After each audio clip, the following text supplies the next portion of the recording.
before I can go on and talk to you about what you want to hear, I'm going to talk to you about what I want you to know, which is a little bit about who we are.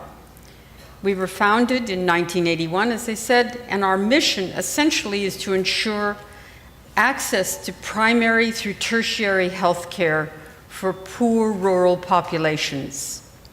Now, this is something that most of you will know has always been a conundrum for India as a whole, because still 70% of our population lives in rural areas. And while some of you see rural patients, the ones I see are extraordinarily backward. So we're using what we think of as an innovative integrated network of healthcare provision in these rural villages where we work, and in the state capital where we also work. So what we do is run 2 health clinics in a remote area of Mehbubnagar district. We chose Mehbubnagar district partly because I worked in 2 villages there, in spite of the fact I worked in 4 rural villages in Maharashtra. But I really found the people in the rural villages of Mehbubnagar to be extraordinarily disadvantaged. It was only later that the central government named them particularly desperate villages because of the health situation and also because of the drought-prone nature of these districts. So they were central government notified districts. We treat on an average of 200 patients a week. We run 1 clinic 4 days a week and 1 clinic 1 day a week. So we only run 5 days a week in a split shift. The health clinics offer comprehensive primary care services. This includes lab investigations, a pharmacy, and for many years now, it includes psychiatric services. So we have the psychiatric services of a man you probably know, Dr. Chandrasekhar Rao, who's the director of Asha Hospital. And that adds, I haven't included those patients in that number, but when he comes, it adds another minimum of 50 psychiatric patients who come. And those psychiatric patients are all given free medication thanks to a very kind donor. So it's very comprehensive. We offer counseling. So what happens when our paramedics, and we use only paramedics who've been trained by British doctors. We found that the British GP training was something that suited itself very well to teaching paramedics, and this is a system we believe in. We do not believe that doctors should be out in rural areas. We believe paramedics should be there with the resources to connect to other hospitals, such as district hospitals, or to connect to a major city where they can get specialist care. So this is essentially what we do. But when we find a case that needs referral, thanks to the wonderful cellular network of India, and believe me, you do have an amazing cellular network. The connectivity here is very, very impressive. And as a result of that, we have a system of a referral form, and we can call directly to the central office, state, for example, the paramedic will say, I have an inguinal hernia, and I will say, oh, fine. What day would he like to come in? Would he like to come in next week on a Monday or a Wednesday? An appointment is made, and this person is directed onwards. So I was going to take a little deviation, because I'm going to still stay out in the district, and I'll carry you back to the city in a minute. So also out in the rural districts, one of the major problems is cervical cancer. Now, cervical cancer is the #1 killer of Indian women. We talk about heart conditions. We've listened to Dr. Jyotsna. This is fine. But the #1 killer of women is the cancer that is not seen until it's too late. And yet it is a preventable cancer. And so we have developed since, in 1995, we started working with cervical cancer, doing pap smears. By the year 2001, WHO approached us because they had heard one of our papers being presented at an international conference in Delhi. And they approached us to begin cervical cancer screening using something called visual inspection with acetic acid, and followed by biopsy. So we have, again, with our philosophy of bringing it down, not up. You're the ups, we're the downs. And the downs say we need auxiliary nurse midwives running these units with telephonic ability to people who can give them guidance. So we are running a specialist unit for cervical cancer screening in the Mehboob District Hospital, and we probably screen patients every single day of the week except Sunday. And so we've screened over the years because this is a continuously running facility that's been running since January of 2002. So literally we have screened thousands and thousands and thousands of women. Recently, if we find a woman with overt CACX, she's referred to the MNJ Cancer Institute. But otherwise, if there is a positive lesion under colposcopy, the nurses are trained to take a biopsy. That biopsy is sent to Apollo Hospital to Dr. Swarnalata. Many of you know Dr. Swarnalata, who is the head of pathology there. And she has done every single pap smear and biopsy since 1995. So we have complete uniformity of the samples. Recently, the Commissioner of Health and Family Welfare here has asked us to spread our units, and so we are soon going to be opening in Warnapati District and Nagar Kurnool District. I was out on Friday looking at the room that we will have. I was with the DM and HO and the superintendent and the collector. And so we're soon going to be hopefully rolling this out, and from there we hope. Now I'll leave the rural areas and pop into the urban area filled with confidence that they can approach a problem, whether it's cardiology, whether it's general surgery, whether it's cancer. So in 1995, the APSRTC built us the center that you see up in the top of the screen and down below. They built us this center to receive patients because at that time we ended up with lots of patients coming in and they didn't ever get as far as the platforms of Imliban bus station.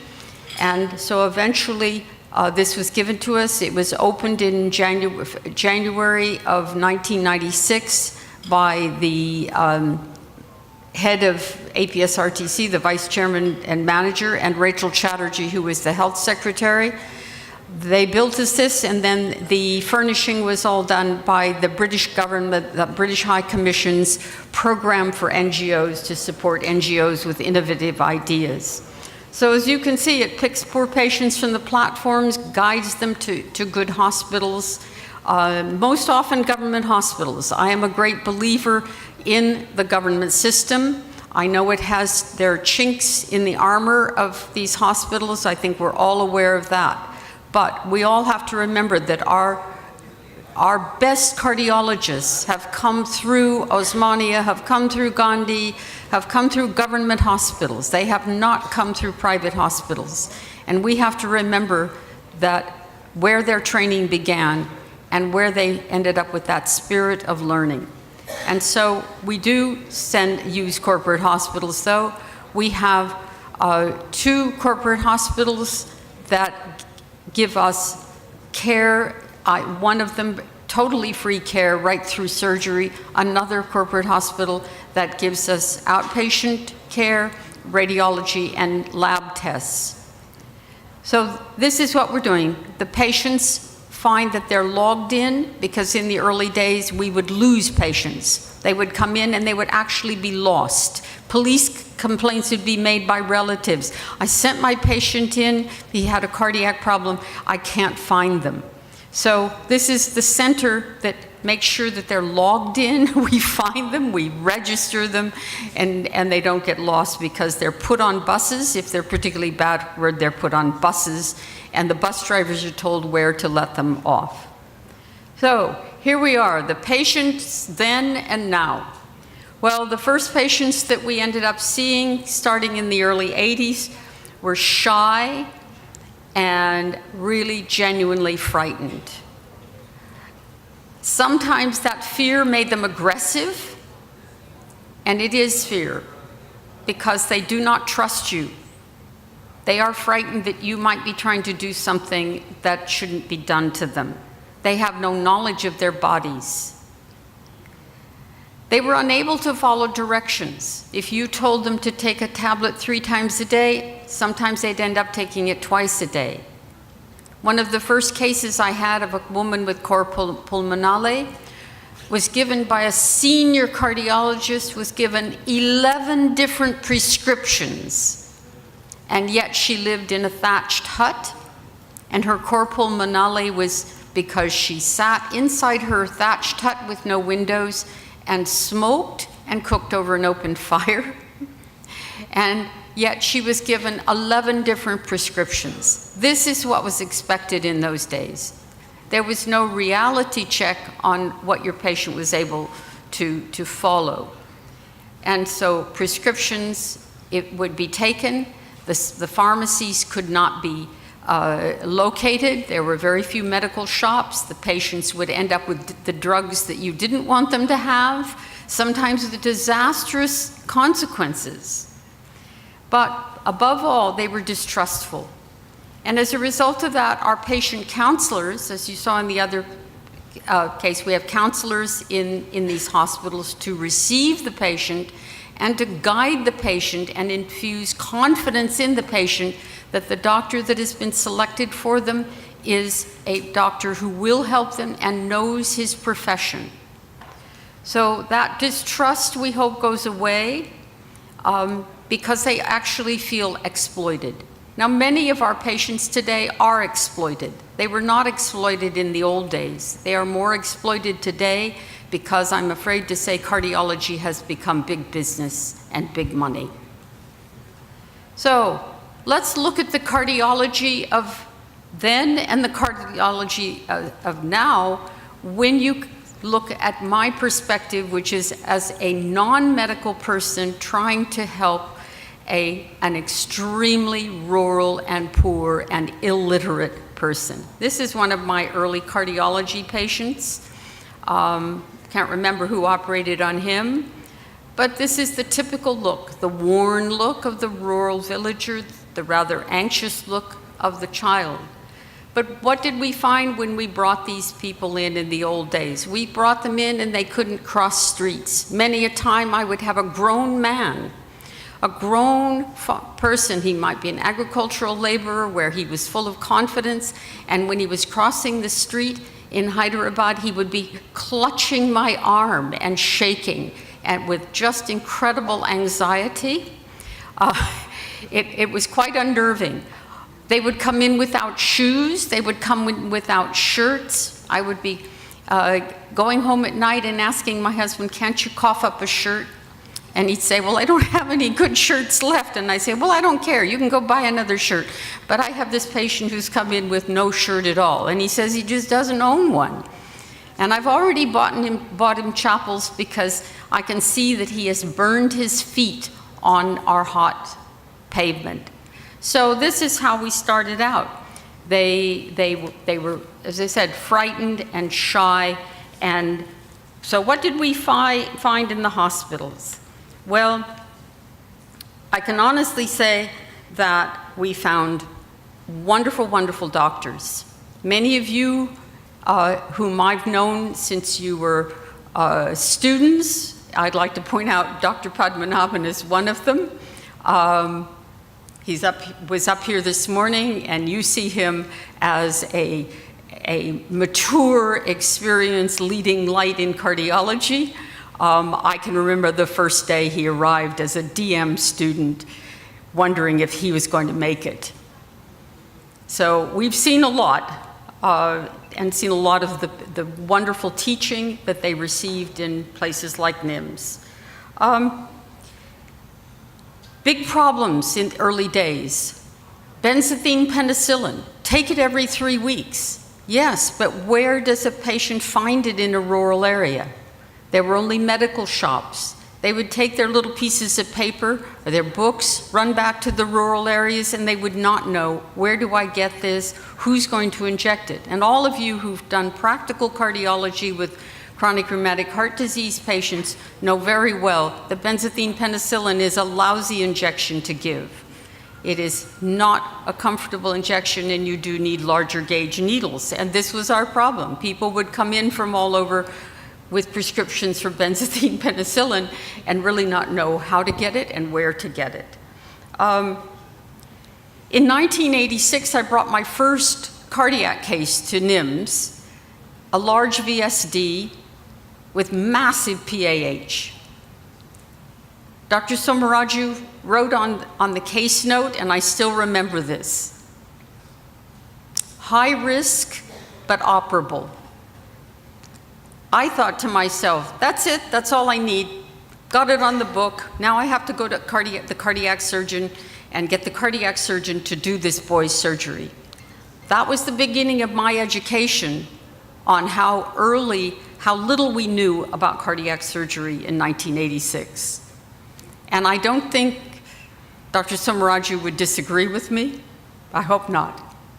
Cardiac surgeons were not experienced to the level that they are today, and there was a fear in them of failure.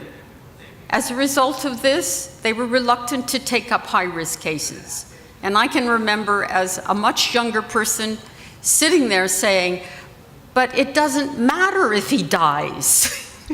It shouldn't matter if he dies. If he's 50% risk, he's going to die anyway if he's this serious. And again, plunging into the social aspects of can we do it?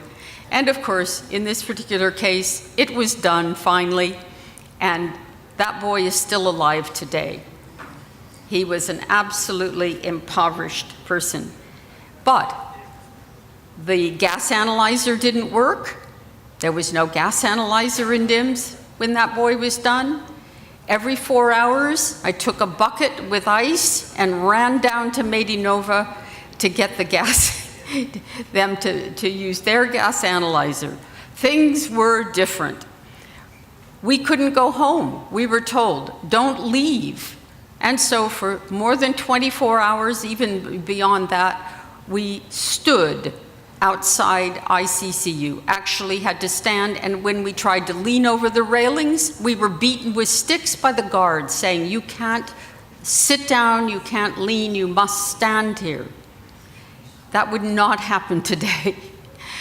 Finally, that boy left, and left in one piece, and as I said, still lives. We found problems in hospitals like Nilafur. Children would languish in Nilafur, absolutely languish in Nilafur. And we developed a program funded by a Muslim charity where we would bring cardiac patients who were lying in Nilafur.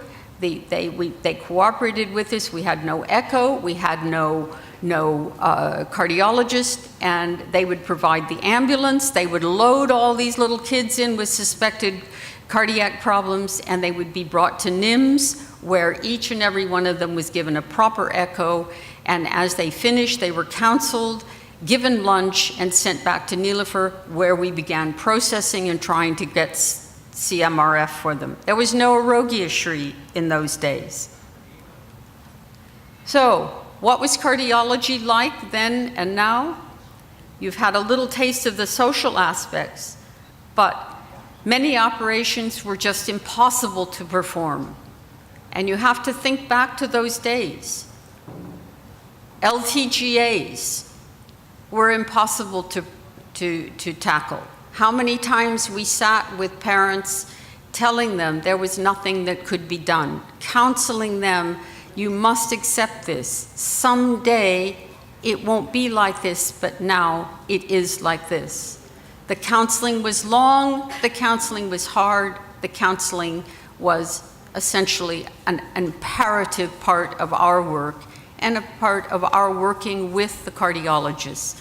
Cardiologists were busy, as you were then, you are now, and therefore you didn't have time to take this illiterate agricultural family.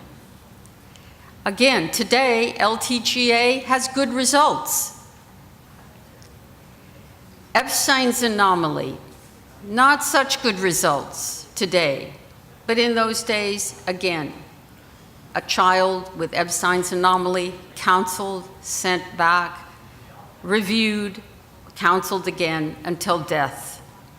Malposed great arteries or single ventricle disease, there's still a long way to go, as all of you know.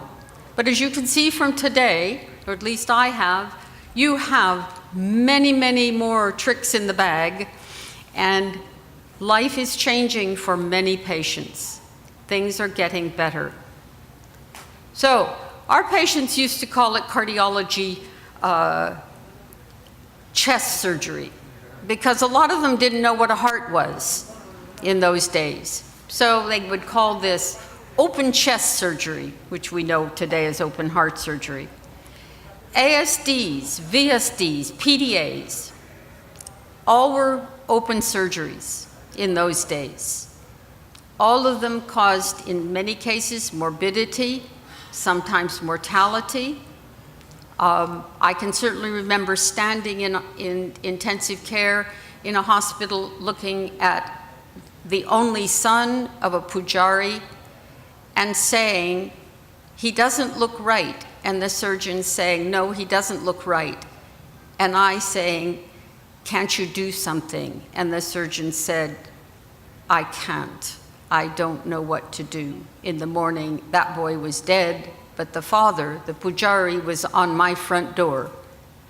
That day, that little 4-year-old was handed to me, and to show you what a socially active organization like ours does, that little dead boy went to my office. He was washed, he was dressed, and the family insisted that we come to the burial ground and assist with burying.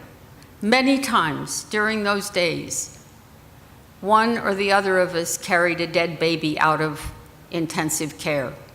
We carried dead babies out because of accidents, a collateral that was perhaps enlarged and sliced so the baby bled to death, or something that nobody understood or knew about.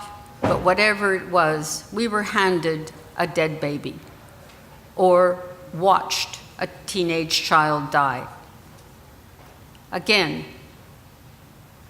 when we look at valvular conditions like PS and AS today, we still have some issues. We still have a lot we can do.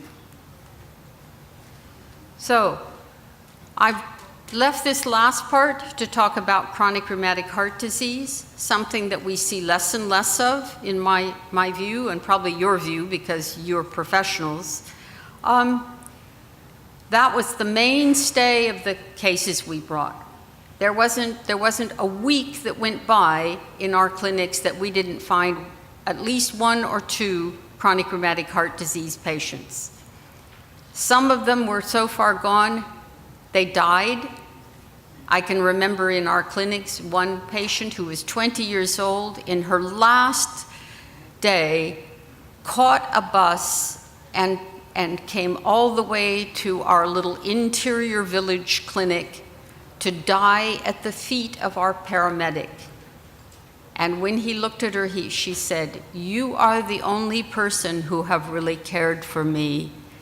And she put her head down on his legs and died. And this was the state in the early days. We didn't have a lot we could offer. And so when we look today at what we did with those patients, bringing them to you, putting our hope and our trust in you as cardiologists, we felt that you did not fail us. We felt that you did not fail our patients. We felt that many of you understood that the lives of these agricultural laborers, their wives and their children, were incredibly important. Many of you realize that you enjoy your rice, and if you enjoy your rice, then you have to go back and realize where it comes from. And it comes from the very people that we were bringing you. Finally, I think we have, as you all know, we've seen a decline, and I'd like to take you at the end here through what we saw, which was the advent of balloon valvoplasty, again in NIMS. Dr. Somarachu, you remember those early days, I presume, with your Wayne State people coming in and everybody learning to do balloon valvoplasty. And of course, the issue was, how many times could you use this expensive valve?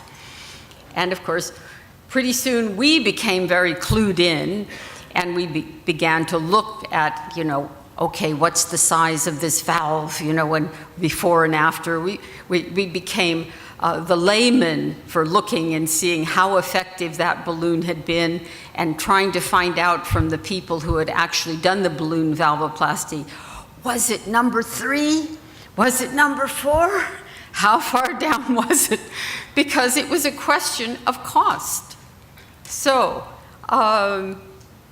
it was a really welcome answer, but with a lot of teething problems and a lot of look at cost versus treatment benefits.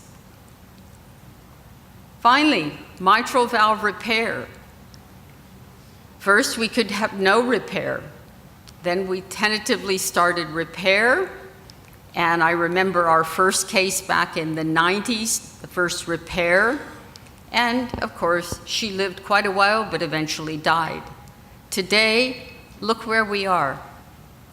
Much improvement in the techniques allows for good mitral valve repair today. I don't think anybody thinks twice about doing a mitral valve repair, and you have people in cardiothoracic surgeons today who are absolutely outstanding at doing repairs.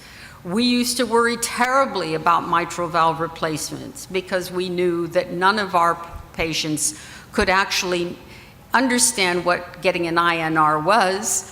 And so they just figured once they got the valve in, that was fine. And so we were out beating them up all the time saying, no, you've got to get the INR measured. And today, look where we are. Tissue valves overcome many of the problems for rural Indians who need replacements. So this is the end of my talk. I hope that you've seen my journey.